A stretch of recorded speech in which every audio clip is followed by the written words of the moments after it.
Hello, Miss Rebecca here with another edition of Junior Makers at Home. Today we are asking the question, will it sink or will it float? So this is most likely our last edition of water for the summer, and then we'll move on to something else. I hope you have enjoyed it thus far. I don't know if maybe you have tried will it sink or will it float before, maybe with household objects like rocks or paper clips or sponges or toys, that sort of thing, plastic toys. I thought I would focus on certain things today in your kitchen. I have 3 cans, soda cans. I have a Diet Coke, I have a regular Coke, and I have a sparkling water, which we learned in the last lesson is basically water with some carbonated bubbles added. So my question to you is, will it sink or will it float? It's pretty heavy, it's full, and it's unopened. Keep that in your decision making, and let's see. I'm going to place it into a large container. If you do this at home, you can do it with it doesn't have to be a clear container. I'm doing it for the purposes here so you can see it. And there it goes. And it sunk.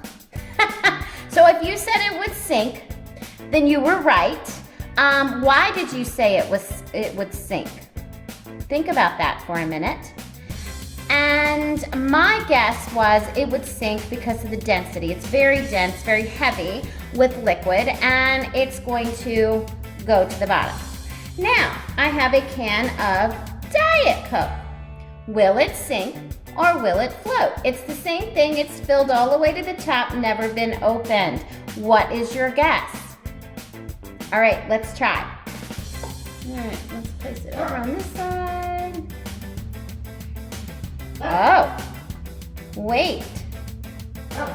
It's floating.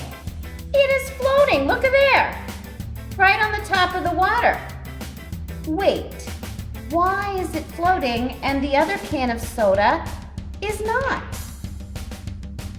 That is very interesting. Something to think about. See the other ones down there on the bottom, they're not touching, yet the Diet Coke continues to float on the top.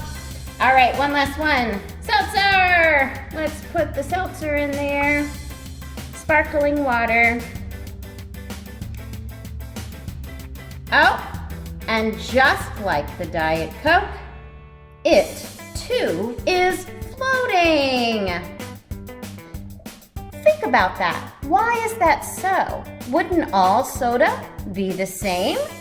Well, my friends, if your parents tell you to stay away from sugary drinks, then you probably should listen. Sugar is very heavy, very dense, and there is a whole lot of it in regular soda, which caused it to sink to the bottom, all of the sugar inside.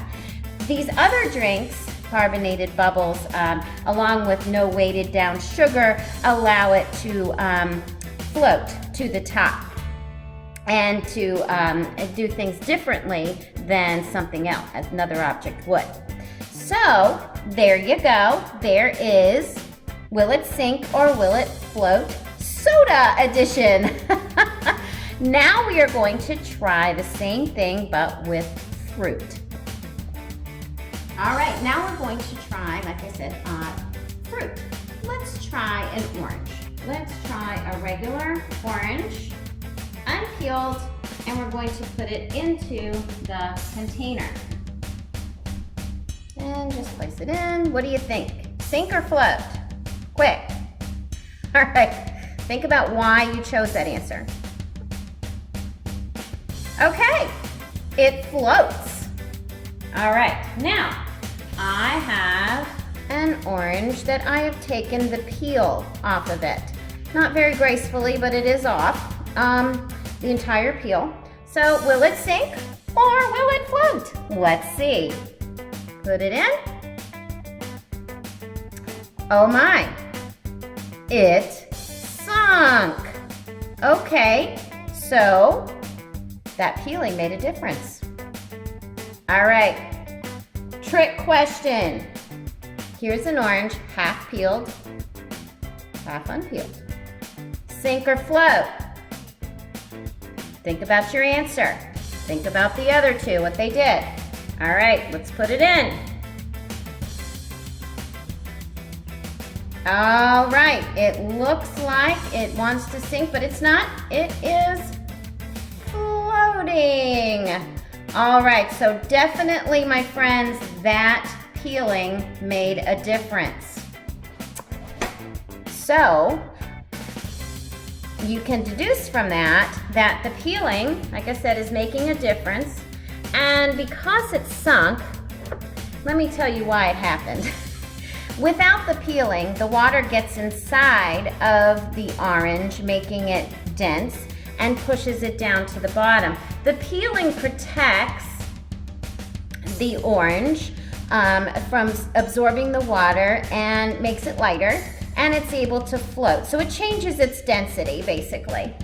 If you were to leave this one in long enough, it would eventually float about halfway.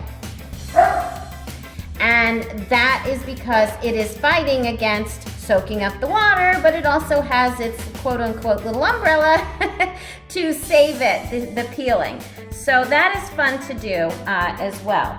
You know, try this at home. Try different objects, not anything that's going to get ruined by water, but you can certainly try fruit and things like that in your home to see what sinks and what floats. I hope you enjoyed this edition of Junior Makers at Home. I will see you next time. Have a great rest of your day.